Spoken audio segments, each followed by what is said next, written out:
All right, welcome to this episode of Trauma Bonds. I am one of your hosts, Kristen Farrelly. And I'm Megan Farrell. So last week, Megan, we talked about how punchy Nurses Week was.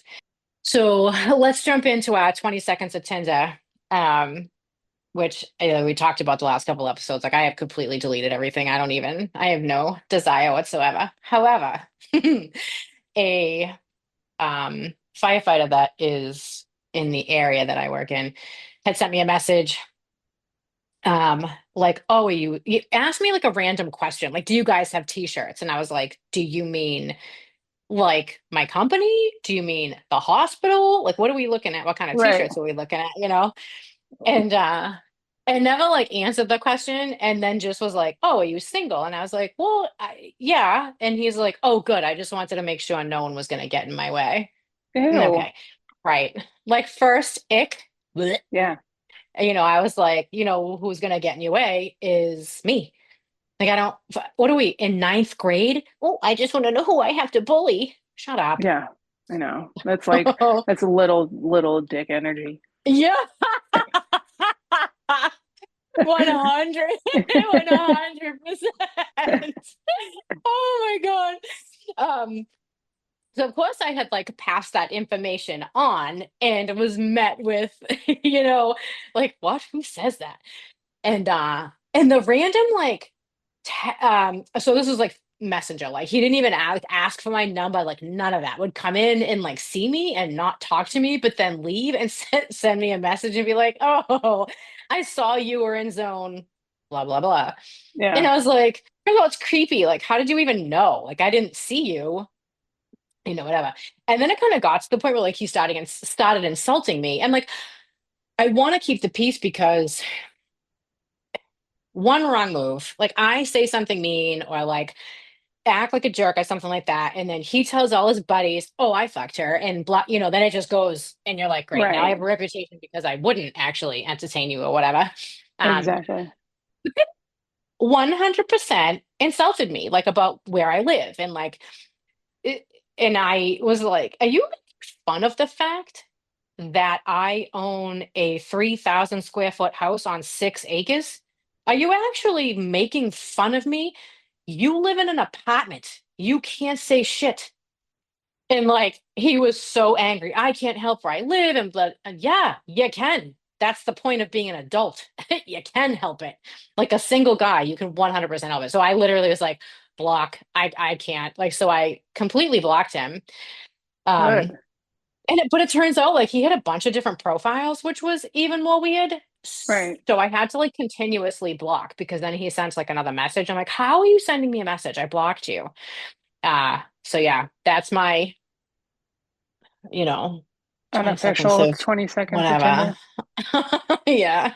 Yeah. I don't have like any like crazy updates. I wish I had something cool. I wish I had something like funny, but it's just like more of the same. Like, I guess I'm so turned off by like engaging in general. Like, there's just no effort. And I'm like, seeing like I will admit I am victim to like signing up and really paying attention to all of those pages, like are we dating the same guy New Hampshire, are we dating the same guy Cambridge, are we dating the same guy Boston, are we dating the same guy South Shore, and I Yeah. literally get so deflated by seeing like screenshots of guys that are married and looking for fun discreetly, or like girls that are posting about a date that they went on, and then seven other girls say, wait, I had a date just like that, and it's figuring it's all the same guy. But then it's like the complete opposite. It's girls that are posting, is this a red flag? And Yeah.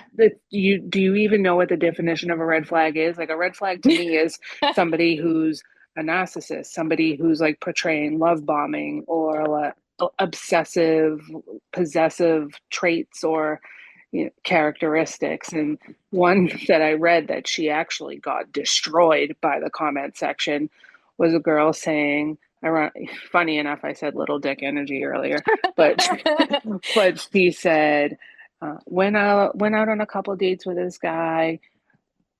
it was 4 dates or so, I think she said, and she said the only thing is we got to the point of like having sex, and he has his equipment is small, and it doesn't seem like he has a lot of experience in that area because he was engaged for a long time. Is that a red flag?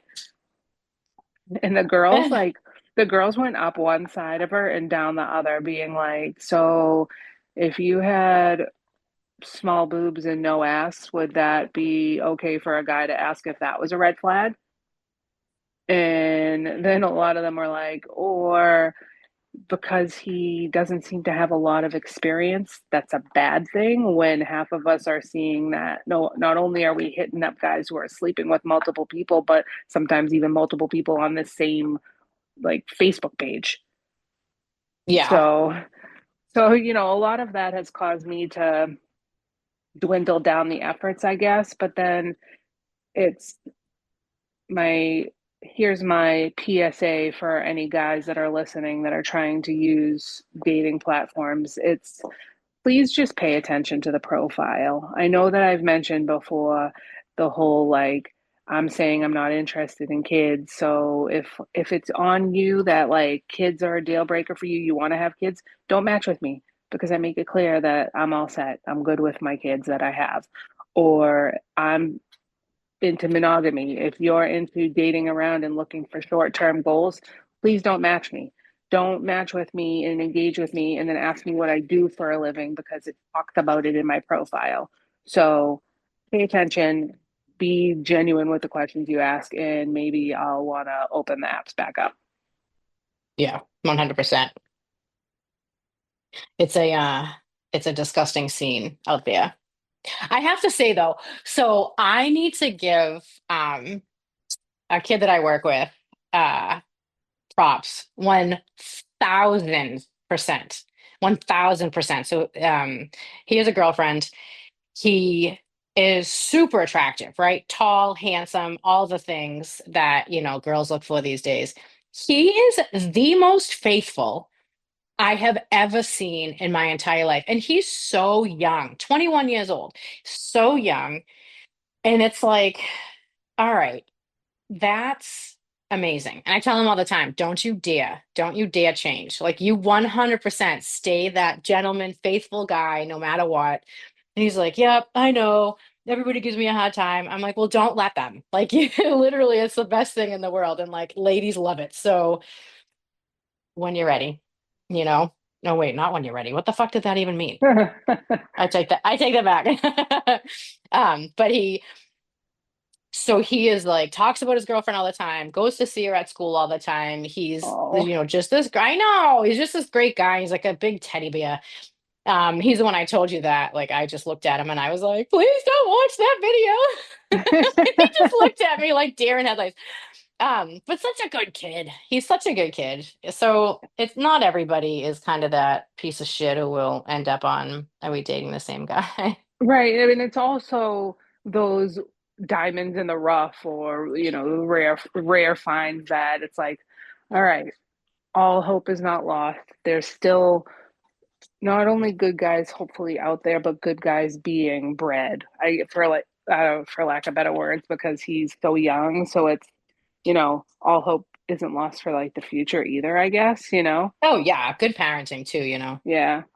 Kudos to them for sure. Yeah, 100%.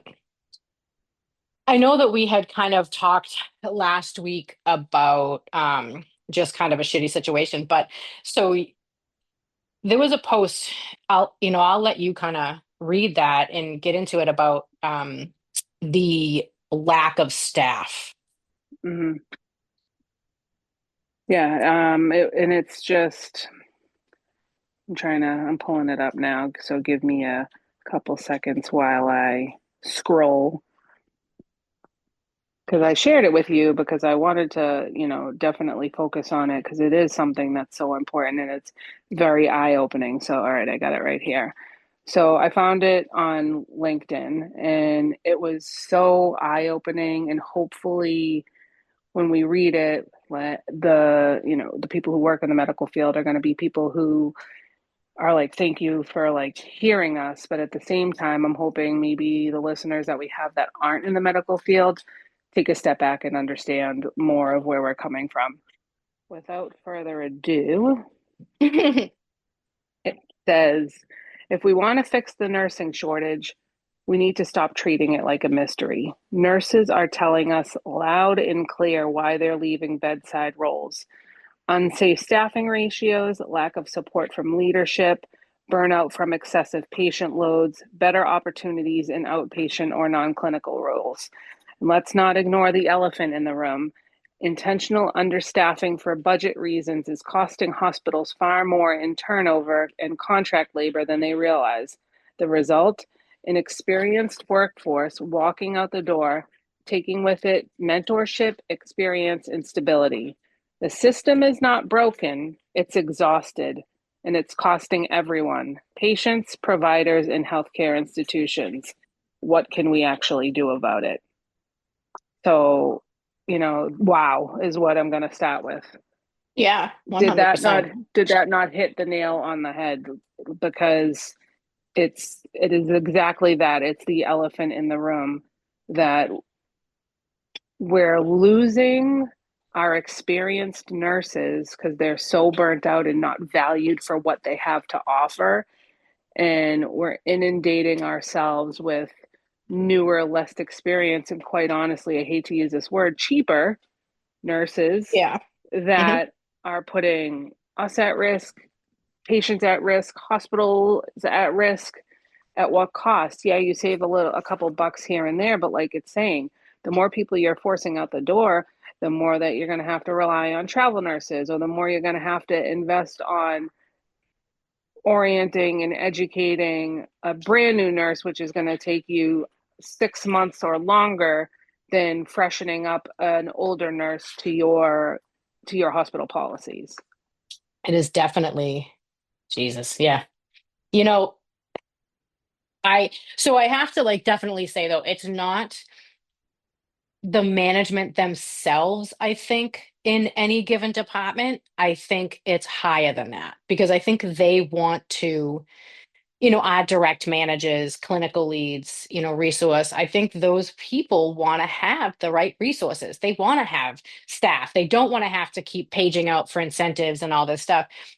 So I feel like it's more of the higher, the ones who are making way too much money and part of the reason why they can't hire anybody. Right. And especially so we look at it as the unspoken thing of, well, according to our staffing matrix or according to Yeah. what our allowance is, we're full staffed. And it's like, let's be real, people. We're not accounting for the number of patients we have. We're not accounting for the acuity, like the sick patients that, like the sickness of them that we have. We are Yeah. literally just bodies. And like you said, then we get to the points of code internal help or whatever your hospitals get up to, and they're now giving call-in incentive pay. They're giving incentive for people to come in to pick up extra shifts, and we're like, yeah, guess what, your staffing matrix might have worked pre-COVID, but Right.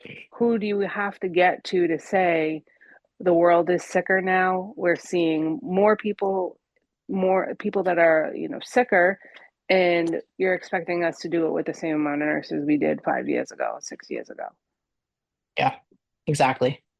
And I think, to that point, you can look at a matrix, which is going to show you, you know, Tuesday, there was 150 people max in the department at one time. Mm-hmm. But like you said, what they don't show is the acuity. What they don't show is the constant flow of hallway beds. What they don't show is the five of those were cardiac arrest, four of them were STEMIs, three were, broken legs, traumas, whatever. They're not Yeah. showing that stuff. They're only showing one, two, three, four, five. You know what I mean? Like there's nothing. Right. And like, let's face it, the hospitals that you and I work in predominantly serve Medicare and Medicaid. So you know as well as I do. if the hospital says this Tylenol was $12, Medicaid says, I mean, I'll give you two, but that's about the extent of it. So Right, we're not making money off of that. We're making money off of the people with Blue Cross and, right. Abbott Pilgrim and all that stuff. yeah, where those of us who have all those private insurances, we don't go to the ER because we can't No, afford it. I can't no. afford the, like if The copay I alone had is a kidney stone. $250. Yeah. Right. I had a kidney stone. I absolutely refused to go. I suffered for 2 days. Like I was going to die. I wouldn't go. Absolutely not. I refused to go because it was going to cost me, right, like 250. And then you have to meet a deductible. And then God forbid you need a CAT scan or you need fluids, you need all those things. What I would have paid out of pocket was, it wasn't even worth it to me. Right. It was, I'll And just suffer. It'll come out and, hopefully, and it did, but like whatever. It's just like, right. you It know, goes back to like the business side of things, right? Like the everything's the dollar limit and the line. And now we're understaffed, overpopulated, taking care of the border patients. Let me tell you, when I got into work on Tuesday, we have like a daily safety briefing that goes over the patients in the hospital, the holding patients in the emergency departments, and everything. There was one patient that on Tuesday had been boarding in the emergency room for 90 hours. oh my God.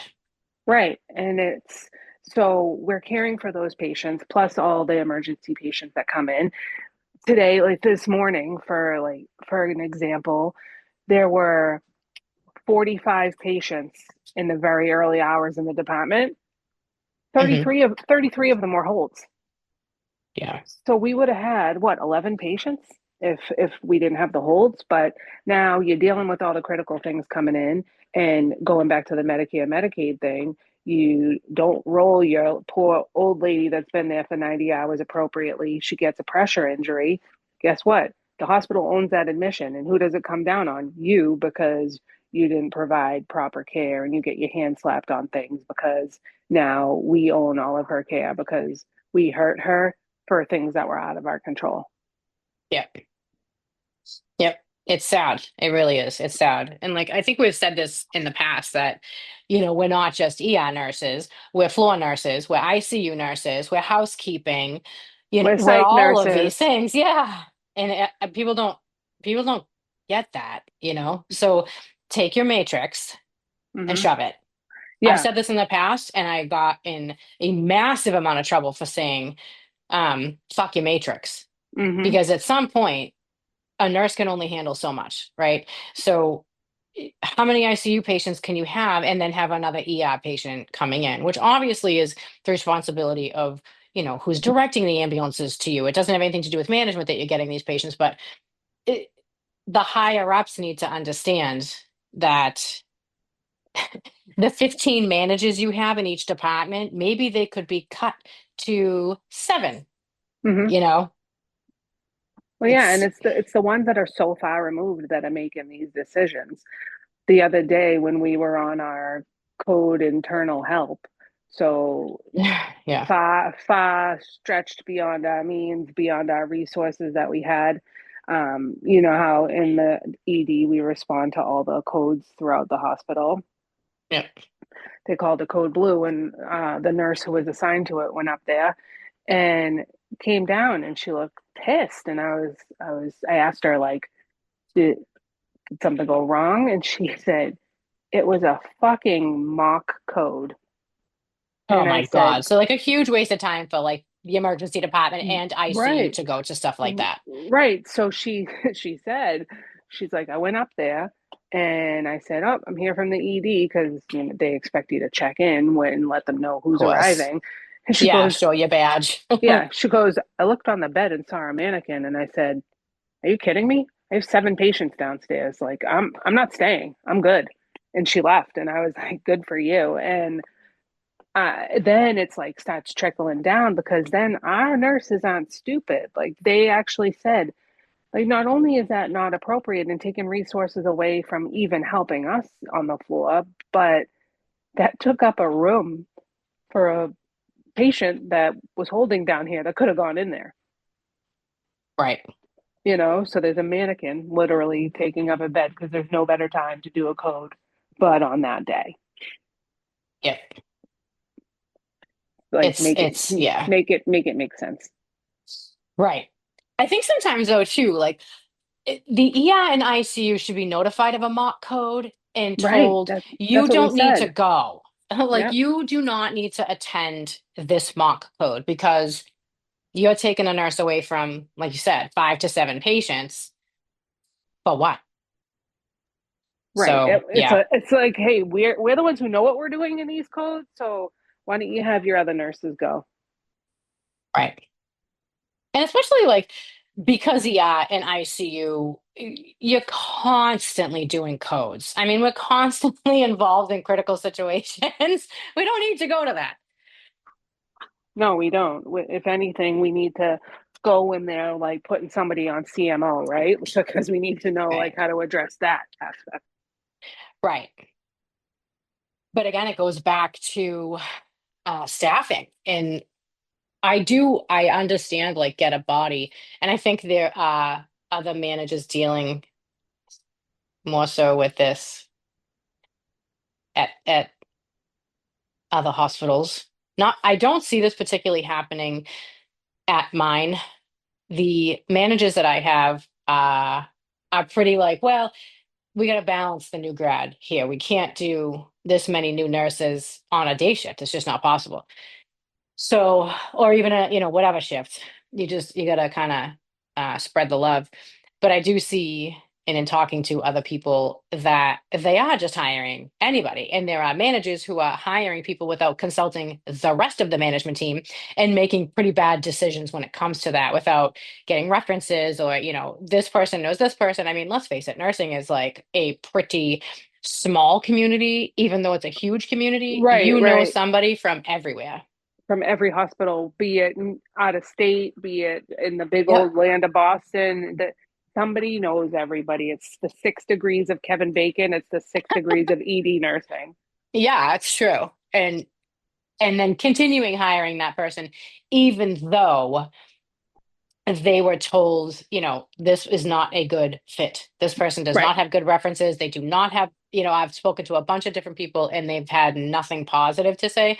That should be instant, a million red flags. And, right. some management continuing with it because they're like, well, we need a body. Well, it's a body, right, right. Well, it's a body, and then it's like, but then you're using your resources for the whole other animal and for the whole other wrong reason because now it's instead of using your resources okay, you're extending orientations, you're switching people out, you're burning people out, and you're taking on people that are just dangerous, and that's not doing anything. That's the same as if when they send down nurses to help us that are maternity nurses or whatever that can't give an IV med, all they can do is give Tylenol, and they're Yeah. answering the call bells, and they're like, hey, room seven's looking for their dilaudid. I'd get it for you, but I can't. And you're like, yeah, I know they're looking for it, and if I had the time to give it to them, I would. So thank you for annoying me with the call bell. Anyways, Yeah. And so those it's guys are getting like incentive and like bonuses to come down, like and do right, nothing. And I right. can't say that they're not doing nothing, but like they're really not able to contribute in a critical level. So Right. And it's it's like, you almost know like just what? let the Right. But then it's like you're disrespectful to them, right? Because they're like, they come down and like even the texts that come down, it's like, can you do an EKG for me? No, I'm not signed off on it. Okay, yeah, so why yeah, don't how are you not? why don't you tell me what you can do and then we'll go Right. from there. So it's Yeah. you're I can disrespectful answer to the call lights. yeah, you're disrespectful to the nurses that come down to help at that point because you say to them, yeah, what you can do for me is go around to my holds and offer them toothbrushes and do their sugars and Yeah. take their diet orders. That would be a big help to me. Right. And it's yeah, it is a big problem. It's a huge problem. It's continuing to be a huge problem. I don't foresee it going anywhere at any point Right. And it's until the big people finally look down and realize, the staff. in the departments. And that's everything from housekeeping to, a charge nurse and everything in between holds that unit together. And without Yeah. all of the necessities, it, it's like saying, hey, let's put this wall up, but we're not going to use rebar. We're just going to hope and pray that this concrete stays good. And it's Yeah. not how it works. We're gonna put this car on the road, but we're only giving it three tires. So everyone's got to stay on the right side, and Yeah. hopefully we can just drive it that way. Right. Yeah. So that is like that's like a thorn in everybody's sides. And you know what I feel bad. I always say that I enjoy my management that I have now. Even though I'm Hmm. travel, my contract is up and they actually said to me, we can't renew you anymore. So I was like, all right, well, I definitely want to stay. I'm not a travel nurse. Like as much as I would love to be able to jump into day shift after day shift, there isn't any right now. There's no Right, day right, shifts right now. So I said I would love to stay staff, and they were like, yeah, obviously. So it's kind of hmm, like, whew. But they're just decent people. And right, unfortunately, a lot of those other departments, not particularly in my hospital, but just in other hospitals, don't have great management. So it makes the work harder. So nurses are leaving bedside constantly, and the need for them becomes higher. So right. you And then just we get in, gotta, yeah, we get into critical care departments that are hiring new grads. And I love my new grads. And I know the new grads that are listening to me get a little butthurt. Like, thank you for being a supportive listener. And I don't mean this of ill intention, but it back in our day, you couldn't walk in as a new grad to no. like the ED was a specialty. It's a critical care nurse, and you have to develop the skills to be able to look at two people standing across the room, and one might be pouring out blood, but you're like, nope, you're gonna be okay. But the one next to you that has nothing visibly that to like the untrained eye, you're gonna die in 5 seconds if I don't do something. Yep. And that's what we're facing. And back to the whole where you were saying you limit the new grads you take and everything. It's I get it. Like this is a new world post COVID. Yeah. We're trying new things, but we're still trying to be fair in the sense of some sort of low man on the totem pole that our new grads, hey, grateful that you get to come into this specialty care role right away, but you're going on to night shift when you come out. But then Yeah. then we're at the almost at the point now that our night shift is heavily imbalanced with newer nurses, and I'm talking like little babies, nurses less than 2 years. Yeah. Like And ink isn't dry. right, and Yeah. from what I remember, night shift is also a very different animal. You don't have the resources you do on days, and it's just a whole other ball game. And but then you get hit with, well, I can't phase them into day shift because, you know, Sally, who's been waiting on her wish list to transfer from nights to days so she can take care of her grandkid, it's not fair to her if I put two new grads on days, but it's for the safety of the department and for the team and the patients that we can't just funnel new grads into one shift because it just gets dangerous. Right. And I actually worked with, I have to give this new nurse credit. Her name is Lydia, and she looked at me and she said, I don't feel, is this right? Look at this order. And I looked at the order, and it happened to be Dilaudid and ketamine. And Oh, I was like, what are you trying to do with that? And she was like, I don't, that's a lot. I'm like, yeah, it sure is. I don't. And she said, what would you do? And I was like, well, I would give the Dilaudid. Person's had the Dilaudid. It seems to have worked. Where is the ketamine coming from? And then she said, well, the patient told him that they have had ketamine in the past and it worked.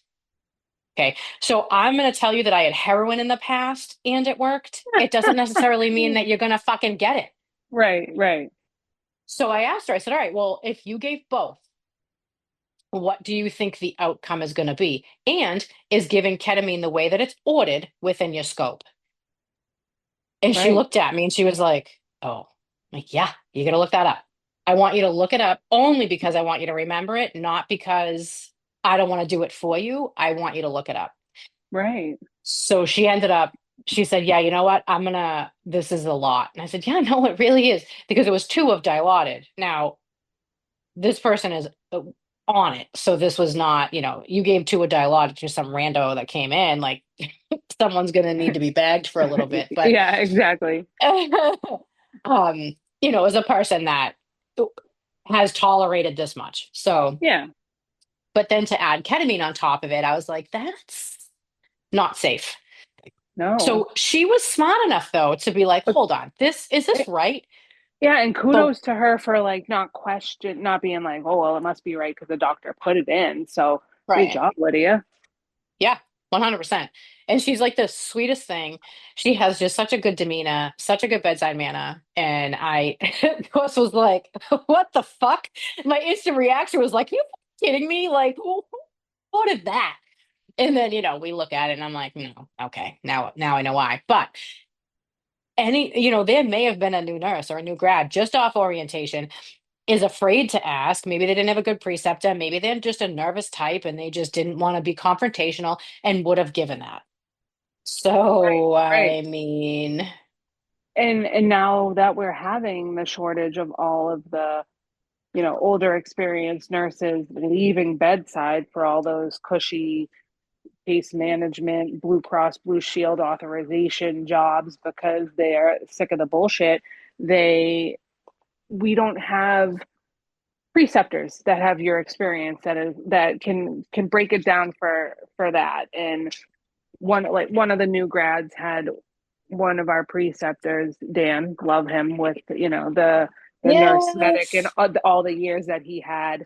And she said, I don't know if I said this to you before or whatnot, but it was just so touching and shows you just how much a preceptor impacts, like whether you're a brand new grad or a new nurse or whatever. That she said, you dumb it down for me so I can understand without making me feel dumb. Right. And that's what you have to do, and that's what you did with Lydia. It's kudos to you for acknowledging, hey, back to Sesame Street, one of these things is not like the other, but you went down that critical thinking with her and you weren't just like, nope, you don't give that, you can't give both of them. You went through the, well, can you give that ketamine in that order in your scope, and do you think that this really makes sense? And she'll never forget that now, and she'll never forget that it's okay to question a doctor's order. Yeah, 100%. Kudos for that. And Dan is, I mean, I love Dan. He's amazing. He is awesome, and he is such a wealth of knowledge. He's clearly by far one of the smartest people I know. Yeah, And definitely. he didn't pay me to say this. I'm not getting any money on the side. I don't even know if Dan is a frequent listener, but I'll kick his ass if he's not. Um, he's Yeah, just so Dan. smart. He's so smart and brings so much to the table that it's so nice to have him as part of your team. Like when you're in a critical care situation, him in the room is just, it makes you kind of unclench your butt cheeks sometimes. Yeah. And he's so calm just because Right. he's done this. Also hilarious. So if you get to have that side of him, like that's the fun side of him too. But he is so smart, and it takes Yeah. to have a preceptor like that. Anybody would be lucky because Yeah. he's not condescending. He's not, you're an idiot. Like he's just not like that. He knows that you need to learn. So Hmm. and I think we're losing a lot of nurses like Dan, Yeah, we are, because they're because of they're undervalued, and And a lot of it too is Dan is very black and white with a lot of things. There's no gray, and he's so passionate about what he does that I think because he's passionate and confident in his skills that he has, a lot of people sometimes take people with those, personalities and that experience as, I don't want to use the word demeaning, but you know, aggressive or whatever, or just being an asshole. Yeah. And it's by far that I saw a side of Dan when he was precepting this new grad that I've never seen before. And it's just, he came to life, and it was, you could see his passion for teaching. You could see his passion for making a difference. And I used to say to people when I was on the floor with him, we would get, the student nurses, whether it was nurses doing clinical or whatever, come down to the scary ED for the day, and they would go with him. And I was like, always. He's like, oh, you got to go see Megan for her dance speech. Like it got to be a joke. And I would say, hey, Dan's gonna come across as an asshole to you, but he's not. He's just very black and white. He's passionate about what he does. But what I will tell you is he's going to make your brain hurt because he's going to make you think. And you'll probably learn more here in the 12 hours that you're with him than you have on whatever floor you're on in this semester. And Yep. it's 100% the truth. Yeah. Yep. But we are losing people like him. And it's just, it stinks because that leaves a gaping hole in your Yeah. team's functionality. Yeah. 100%. I think I just, I I almost want to shake the people who are allowing people like Dan to leave and say, do you understand? This could all be avoided because good people are leaving bedside. Right? But, you know, no. Hey, Yeah. let's talk about let's talk about My the Karen Reed trial. my favorite fucking topic. Like I can't wait. I know we promised this to people and I don't think they thought we were going to pull through, but let me Yeah. tell you, fucking this is my unhealthy obsession. I guess like, people put zins in their mouth, people smoke whatever. This is my unhealthy coping mechanism. So, let's get down to it. First Okay. question, obviously, do you think she did it? No, I Absolutely don't. not. No. Absolutely not. Now, this case, in a way, I don't feel connected to many cases that you see on TV. Like the last one I was probably disinvested in was Casey Anthony because I was on maternity leave and my kid's dad was in Afghanistan. And it was just like how I got through.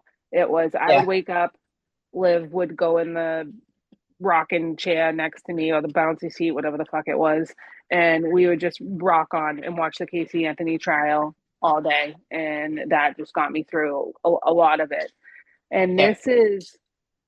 I don't want to say I was like not older enough or whatever to understand, but this is something that I've never felt connected on this level that I can follow it as an adult and understand and see the ramifications and the cover ups and the just shady shit. Now I'm going to tie this in before we get into details to Somerville roots, right? Like no, nothing was more corrupt than the parts of the city of Somerville. We had Whitey Bulger, we had everybody. And Yeah. then Yeah. when we were younger, we had the Eddie O'Brien case, right? Yep. We Yep. we went to like I went to school with them. I ran the one of the Downing kids was on my track team, and at that point it was a very open and shut thing. They portrayed it as an unhealthy obsession of a best friend's to his best friend's mother, stabbed her over 73 times or whatever it was with a penknife, and Yep. they dropped the hammer on him because he was the first. It was when they were going through that law to pass, depending on the severity of the crime, adolescents could be charged as adults. And Yep. this was the first opportunity to have that option. and they really nailed the book shut with him. Yeah. And for years growing up, that's what we thought, right? It was, oh yeah, he did it. He's in jail. He's never pled out, like he's never admitted to it. So he doesn't get bailed every opportunity that he has to go up against the bails people or whatever. But it wasn't until a couple of years ago I listened to an audiobook written by his GAL. Long story short, too late because I know I'm getting off on a tangent, but this shit fires me up so much that um it presented so much more that was brushed aside. Like it was evidence that didn't come out and say, "Oh my God, 100% he's innocent," but knowing of the legal system, what you know now, there is no way in hell that they should have convicted him beyond a reasonable doubt because that's what we go Right. for in Massachusetts, right? They look for it's the prosecution's responsibility to prove their case beyond a reasonable doubt. So, getting to Yep. Karen Reed now, do I think she is a stand up A class citizen? No. Do I think she has a drinking problem? Probably. Do I think that she was drunk that night? Yes, I do. Do I think she hit him or killed him? Absolutely not. Yep. And, Agreed. and it's so many things come up, and it helps that we're nurses when we see things, and it helps that I don't know, just being not an idiot. Like you see things on the case, like they talk about the judge. I'll get into that in a minute, but let's talk about his injuries because we're nurses and we can go into this side for a second. He had so they're saying she hit him with his car, right? And Yep. how many auto peds have you taken that do not have any injuries on their lower body? Right. Yeah, not many. Right? He, besides those rando alleged scratch marks, we'll call them little lacerations because we'll get into the dog stuff in a second. Yep. Besides those scratches on his arm, he had not one bruise, nick, scrape, injury from his neck down. Right. So how are you telling me he got hit by a car? And he had that lack on the back of his head. Yep.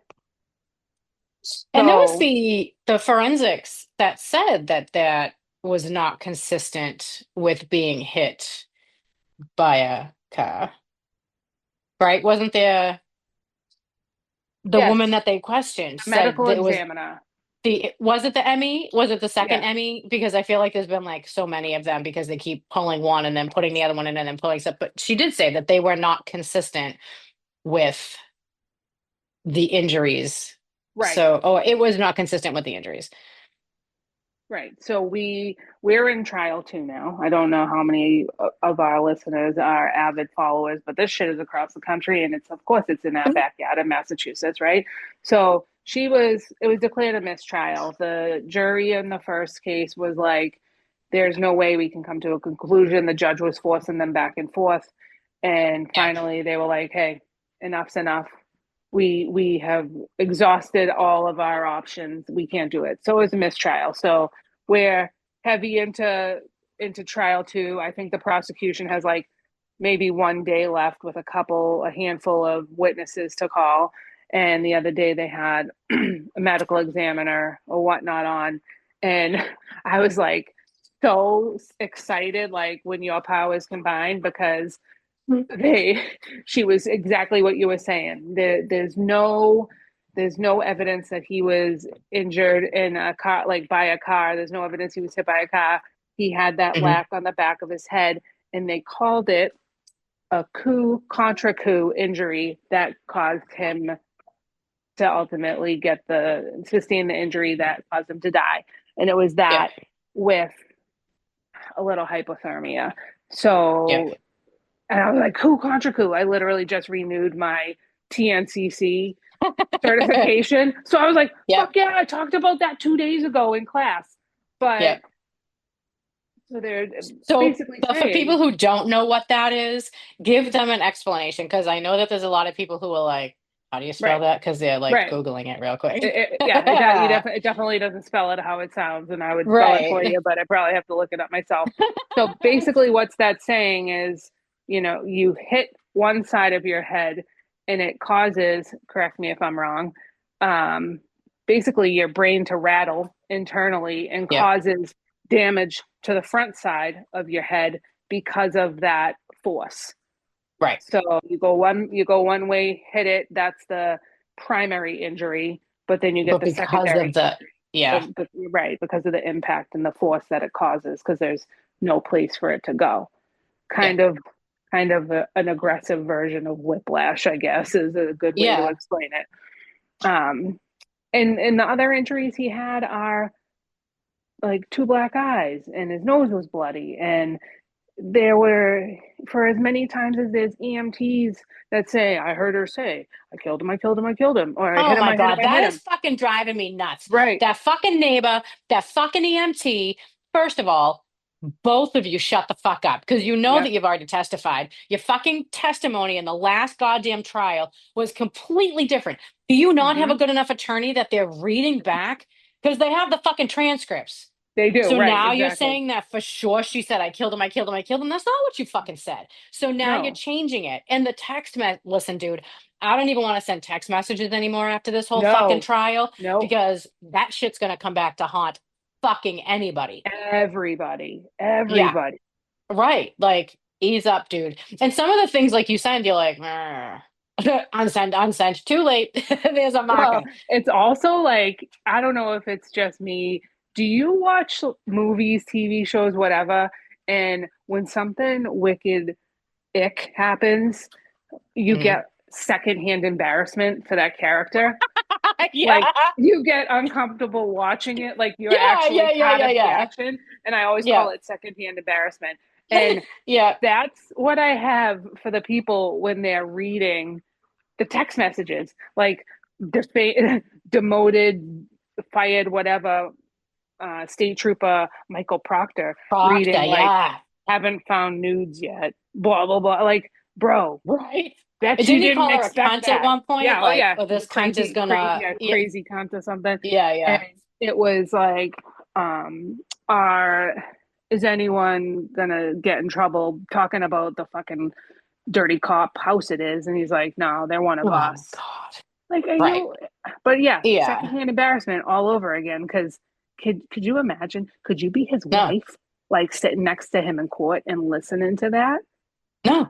Like we Because all obviously know, he's pretty good at lying. So what right? else is kind of going up? But but even Yeah. like even the stupid shit, like when we get at work, we get like a GSW or a stabbing or whatever, or even like unfortunately a sane case. We Yeah. have to there's we have to abide by specifications and policies on evidence collection. And Yeah. there's standard protocol that we have to follow, logging the kits, locking them up, signing them in, signing them out. And you're telling me that these fucking stadies decided the best way to fucking collect evidence was a fucking stop and shop bag and some red solo cups? So, yeah. You know?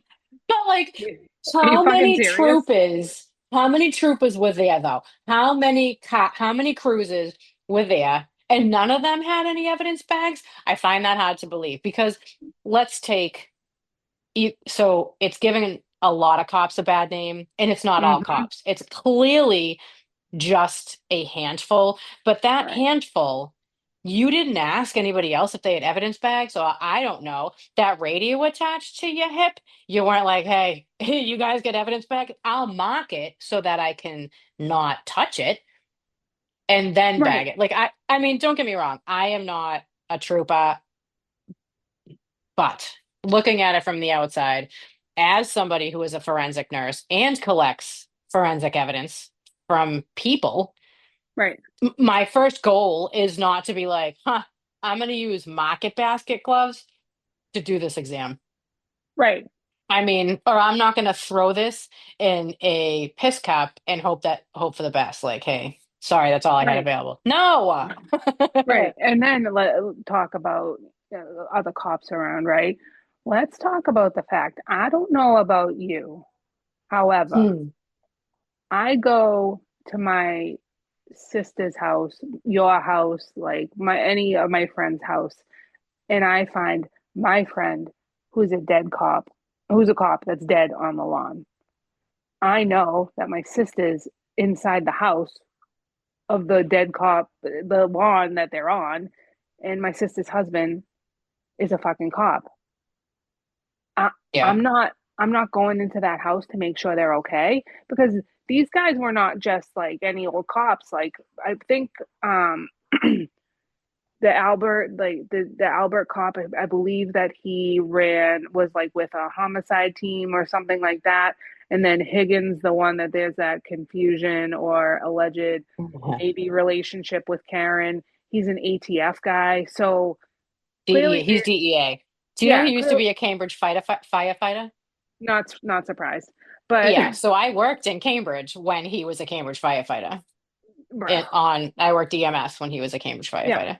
And it's like you're not going in there and then to the cops that show up you don't think that it's appropriate to look around Right. the That's so house dumb. or to Yeah. like are you fucking serious The no fuck up. Yeah. and they like they're confident even this trial around one of them I forget the guy's name confident on the stand being like there was no reason to go in there Oh, yeah, I saw that. No, there would yeah be no reason. Oh, there would be really? A no dead reason guy on the yeah lawn is not a right reason? a dead Good cop to know. on the lawn of another cop's house. Yeah. Like, is that good to know for the future? Like, so you're Yeah, telling the world like you can just throw dead people on your front lawn and no one's ever coming in your house because you it know was on what? the front lawn. It's almost the quite the opposite of you're better off throwing uh, a dead cop or a dead person on the lawn of a cop because they ain't going anywhere and they ain't looking. Yeah. You No. know? Yeah. It's crazy how this whole thing is. And like they just what is this 21 day 21, but yesterday they the judge, who, by the Ugh. way, is also related to one of the investigators, Yeah, right? Like she's yeah, and refuses to recuse herself. she Oof. has so many different connections. Like she one of the one of the Alberts, I don't know, I think she's one of their like kids' godmothers or something. Then there's a Yeah, connection of like someone with her is one of the family members, like one of the kids on the family members' attorneys. And it's like, what? right. How has like how have people not stepped in? Like the whole thing is the Google like how long for someone to die in the cold. It's like how long till fucking Ashton Kutcher pops up and says you've all been punked. Like because this is just a waste of our fucking dollars. But I enjoy it. But to think in the end, right, that this poor cop is dead Yeah, and that's all lost. Like, he's getting no justice whatsoever. Everybody has lost sight of the fact that he was killed, and it's just a mockery of everything now. You look at even the aftermath. The Colin Albert, he was like bloody knuckles in a picture the day after, and the other one yeah, was in a sling. And then the dog, the mysterious dog, going back to his that there have been medical people that have confirmed that those were, animal bites or signs that they could be animal bites on his arm. right, And where'd the dog go? Dog's gone. right. They And they sold the redid. house, right? So Yeah, the yeah. dog's They gone, the house is gone. Like, what the dog's fuck gone. is The that? No. basement floor was done over, and they Oh, sold that's it. Not right. not only did they sell the house, but they sold it for 10 grand or like some ridiculous amount under asking price when the market was totally on the seller side. Yeah, Like, make it make sense. right. It's not yeah, I don't know. The whole thing just is like a complete joke. And then with the Yeah, guy with the bachelor's degree on LinkedIn, but like he Oh really didn't have a bachelor's my degree. God. Alessi, like there's I'm TikToks dead all with over all this. about it. There's TikToks Yeah, everywhere about it. And I Alessi was know. like a little fucking kid in the candy shop. He was so giddy to start that. And he's like, Yes. you call yourself a forensic scientist or whatever it was. And the guy's like, yeah. But He's like, but you don't have a degree. In fact, you're like still working on your degree in mathematics or whatever it was. I was yeah. fucking dead.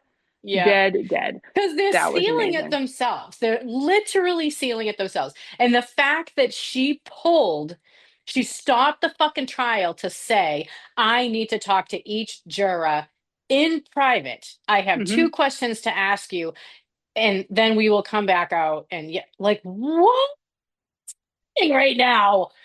How the fuck? You know Right. what? I genuinely feel bad for her because number one, like, we don't know her life. We don't know what she's been through. We don't know what she like. What you see and what actually is obviously two different things. Well, there's just been But a couple things on the trial. Like there was what they call the hot mic moment um, when Karen's attorneys, I forget exactly what the like who was on the witness stand or whatever, but they said objection, and I don't know if she sustained it or whatnot. But then they were like, Your Honor, can we have a sidebar? And she sighed and was like, Yep, and turned, and all you hear under like her breath or whatever is asshole.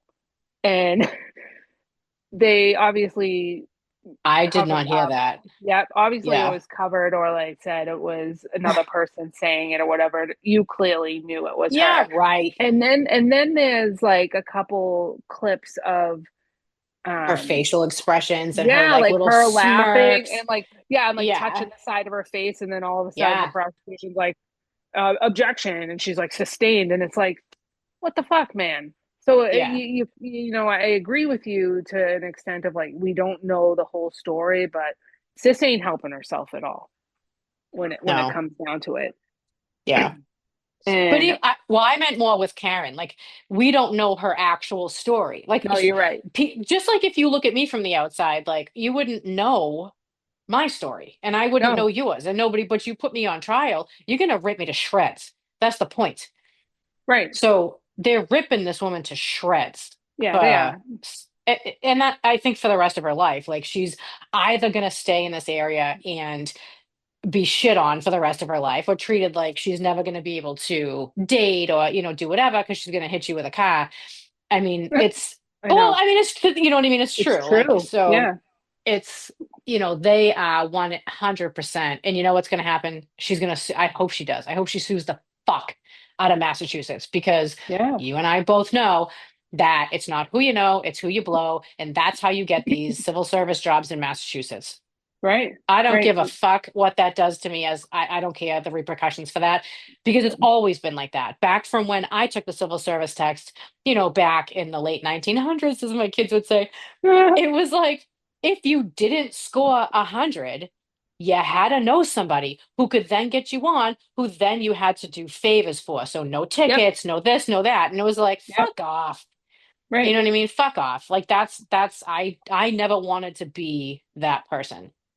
Yeah. So, I'm pretty and sure when I especially took some that, of them, like, yeah, I took that test and I got a 98 on it or something. And I ended up like 3,000 down on the list. yeah.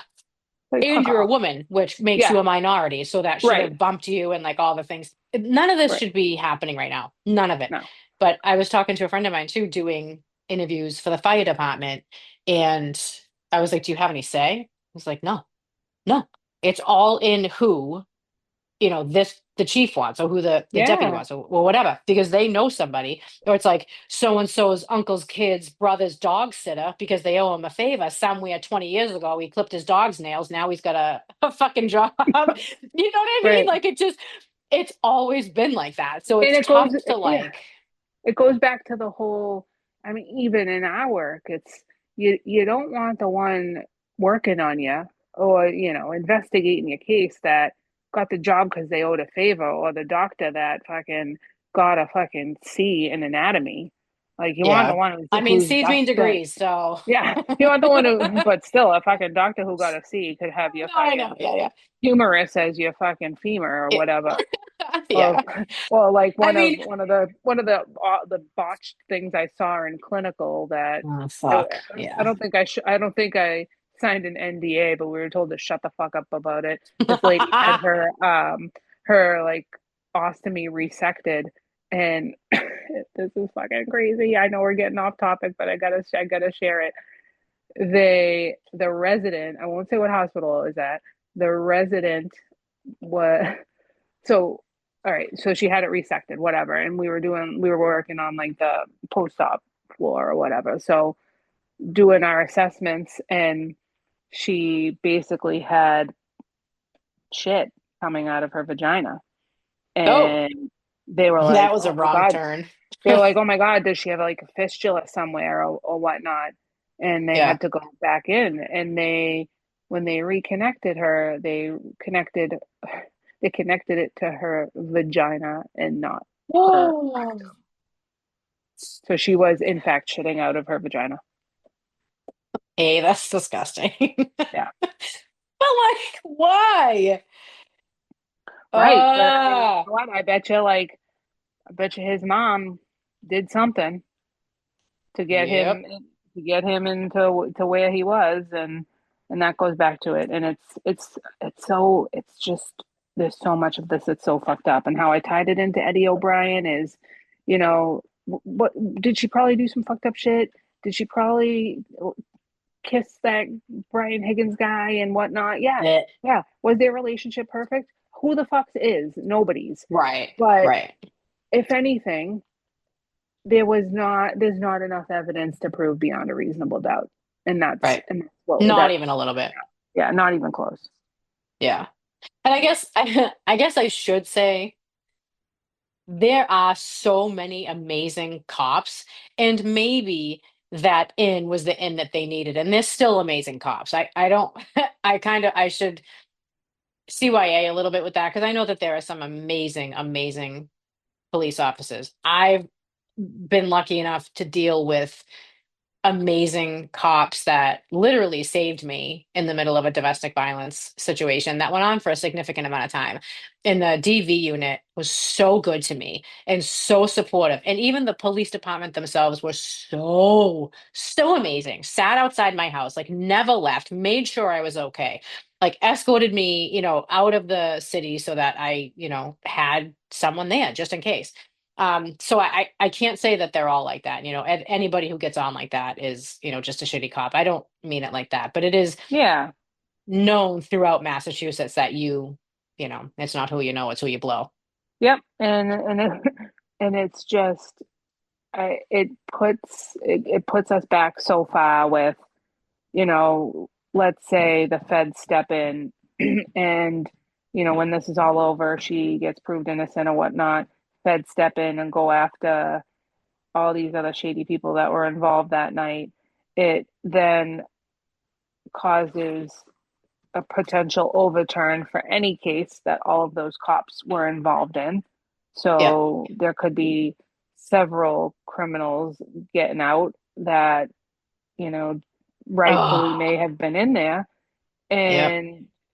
And then it But just because of the sets, investigating offices, now right. everything's going to Yeah. be, And it sets yeah. us so far back with the people, like how if they trust cops, like where that's always been an ongoing like ebb and flow. Like people's relationships with cops are great, then it's stuck, then it's great, and it's now it's sucking again because I mean, how many cases alone do you think Michael Proctor was on that are already in the process of being Yeah. opened back up? Yeah. It's true, a lot. And I'm sure same thing with Higgins. Like they're gonna look back and be like, hold on a second. Even the guy that like took the sneaker out and then they were like, what sneaker is that? And he was like, Oh my God. oh, it's a left one. Oh, What? they're Yeah, they're they're both left? That's go fucking yeah, weird, huh? I know. I know. I How'd know. that happen? Yeah. And then How do you, like the clothing not getting I, delivered for 6 weeks. oh my God. Or how about the fucking grass stains on his ass? Like on the jeans, like it was snowing fucking out. Yep. It was no one else. Like, And remember they said like, oh, we grabbed this evidence in those bags in those solo cups because apparently you have sleeves of solo cups. You because it was snowing. yep. Okay. So again, are those markers not enough for it then? Like I just feel like Yeah, and then you use the fucking leaf blower the next day to blow oh, snow that's right. away. And like what else are you blowing away, bro? Yeah. Weird. Common Yeah. sense got blown away. What Le- happened? Legit, all the fucking brain cells that were remaining Yeah, exited the premises. it's But true. even going back to how they said that she was responding, she was erratic when they got to him. She was the only one that was acting normal. When that fucking other chick, Jen McCabe, whatever, Oh or Jen, God, yeah. yeah, called it in. Like it was very there's a There's man, a guy on my a guy lawn. on the lawn, and it's Dude, like I'm not my friend, not a Boston screaming. There's a cop. fucking Yeah, dead guy on the I would lawn. be screaming there's a fucking cop that's dying or almost dead on the lawn. Get like call out like all the fucking people blew down, like whatever the fuck they say. Yeah. Like and she was like, "Well, I was just trying to get my message out clearly." Shut the fuck up. You are more Yeah. animated on this stand than you were in that phone call. And they did like so they did the analysis of her facial reactions and the twitches and Yeah. the constant shaking of her head back and forth. And They the lip literally licking. said, yeah, that those were all signs of lies. Shaking your Yeah. head back and forth, no, is your body not even realize it's responding to you telling a lie, saying, no, Yeah. this isn't real. And she Mm-hmm. back and forth the whole time. And then, Yeah. like, the answer the question. I don't know. Did I say that? What was the question? You heard the Right. question. You're like, I don't know if you had a traumatic brain injury from the last trial, but like, And it's like this is, I would have to see the report. Is that what the report says? yeah, I would have to see a copy of the text. Is that what the time it said? Like, fuck off. yeah, I know. And when she's like, well, I guess that was, what I said, right? It's there. You see it. Right, right. I don't know. Correct. So I cannot wait for the fucking defense to start. The fucking ARCA team, whatever, the team that was hired originally by the feds that the Yeah. prosecution didn't like, that the defense called them and they did the whole voir dire with them. Oh, yeah, yeah, yeah. People on TikTok are referring to them as crash daddies because let me tell you, one of them is so fucking handsome that Crashed. I I could watch for hours him purely because he's so handsome. Like it's one of those like you're so dreamy. I don't care what you're saying. So they should Like they should probably put a bag over his head, not preferably not a market basket bag, but they should put a bag over his not a head yeah, not a stop and so you swap don't bag. look at it. Oh Yeah, my god, it's so true. It's so true. go He's so high up, handsome. go And Hanafids. yeah, and he's fucking coming back on, and I'm like fucking lit. I might be out sick from work that day, but Yeah, I can watch it. But yeah, that's awesome. yeah. So he's coming back on.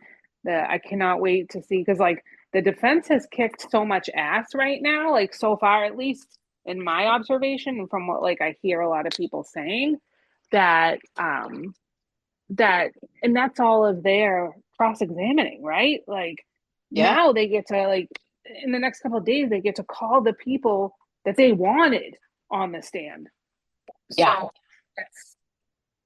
it's crazy that I can't wait to see how this unravels. right. Me neither. Karen, I am on your side, kid. Yeah, I hope they throw this out. I do too. And it's I not, hope it gets please, thrown out. please, not another mistrial because we don't want to go through this a third time. And, I know. you That's, know, I mean, there's got to be some kind of law somewhere that says, like, how many mistrials can you have until you are like, enough? You keep presenting the Many, same yeah, evidence. how many mistrials can you have? Well, presented the same evidence, but then the prosecution, like 2 days before they were supposed to arrest, what was it, 2 days ago? They were trying to change their timeline based on the timeline that one of their expert witnesses was going on. So they changed the time, I think, between the first trial and then even now a couple times in this trial. They changed the times that they were alleging that Karen hit him. and all still within the time frame that wouldn't allow her to get to his house connected on his Wi-Fi at 12:36. But Yeah, whatever. It's how many times can we change our story before we start to have something believable, right? yeah. And then like they said, all of the things were hooked up in her car. So like her radio, her text, her phone calls, all the electronics in her car, she also has crash detection. Why did that Yes. not? Where's that? If they Uh, didn't pull it. They pulled everything else but the crash detection. What Right. the And fuck?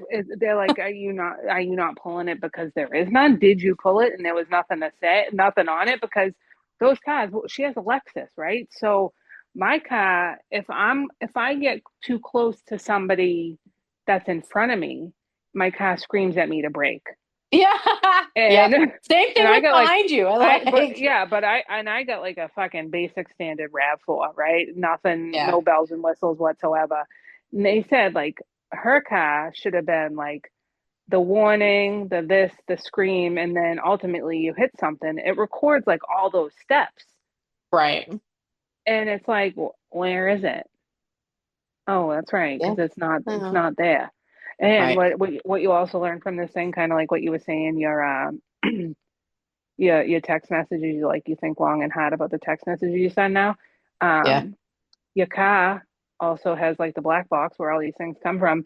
But they were saying if you hook your car up to Bluetooth on, like, I mean, your phone up to Bluetooth on your car, like you don't even have to Yeah. plug it in. It just has to be connected via Bluetooth.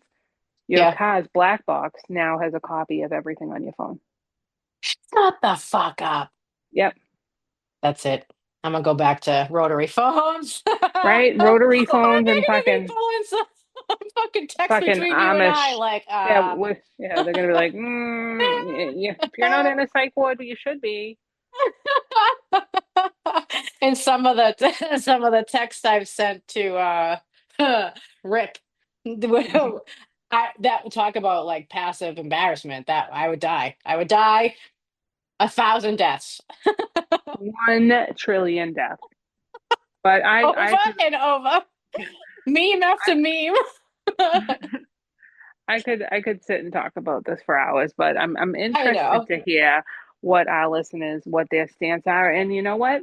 Be the opposition. If there's somebody here, because there are people on TikTok and all forms of social media that still, for some reason, believe like that she's guilty and are like she's Yeah. guilty, she did this.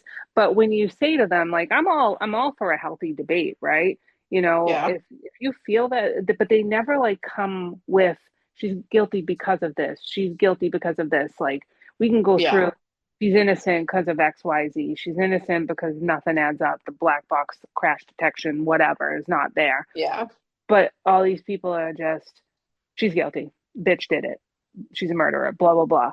And so if we have anybody that's listening that doesn't agree with us and feels that she is guilty, tell us why. Yeah. I'm Definitely. I'm open for it. I'm interested. I'm not saying we don't know who's right, and we who knows if we ever will. The only people that know the truth are whoever hurt him, and he's you know we'll never learn from his perspective, unfortunately. Right. But I don't know. It's just to be continued, I guess. But I Yeah. definitely want to Definitely. hear what everyone has to say. Yeah, me too. I would definitely love to hear it. And if you again want us to read your emails, which I'm a little behind on those, so I think we'll get like next episode, I'll try to get some of the emails and Yeah, comments in. You can email info@thecrispycoach.com and we will read those. Goes right to Trauma Blonde. So we'll pull yeah, those and read those. But I definitely wanna we have like a week and a half or so to keep following this trial. So we'll do that and then we'll update that and go from there. right. Oh, it is actually Memorial Day weekend. So thank you for all of our servicemen and women, past, Hmm. present. Uh, Thank you for everything that you do, keeping us safe, and thank you for being the reason that we free. Freedom is not free. And those guys Yeah, sacrificing everything. for this And country. those who gave the ultimate sacrifice that are no longer with Yeah, us, take a minute correct. when you stuff in your fucking hot dog and cheeseburger in your mouth and Yeah. say say some thanks to them. And this is also the end of EMS week, so Oh happy yeah, EMS thank you week guys to, too. yep, to all of our, you know, medics, EMTs, everything. We certainly couldn't do our jobs without you. So blessings to all and kudos to you guys because some of the shit that you see in those people's houses that you bring to us, you can Oh only God, yeah. imagine. I would set myself on fire once a week, legit. Yeah. Also, job security. So, some of the nurses could stand to be a little bit nicer to them, knowing that if they'd stopped coming in altogether, we would cut our patients Yeah, down to severely. like, 75% would be screwed. So, Hmm. thank you guys for everything that you do. And thanks for, putting up with us and letting us be badge bunnies on some days while y'all are scrub daddies. We appreciate it. Yep. Love you. Long time. And my grandfather was actually in World War II. So to my My, grampy. yeah, my grandfather was in Pearl Harbor. Oh, all So right. here's Well, to to your pups. cheers to our grandfathers and Yep. all your grandfathers and grandmothers and all the things. We Yep. cannot wait to put this episode out, I think. And we wish you guys the best this week and maybe next. Yep. And as Kristen always says, Don't be a dick don't to your coworkers. and don't dick them down either. Absolutely. Until next time, blondies, have a good week. Bye.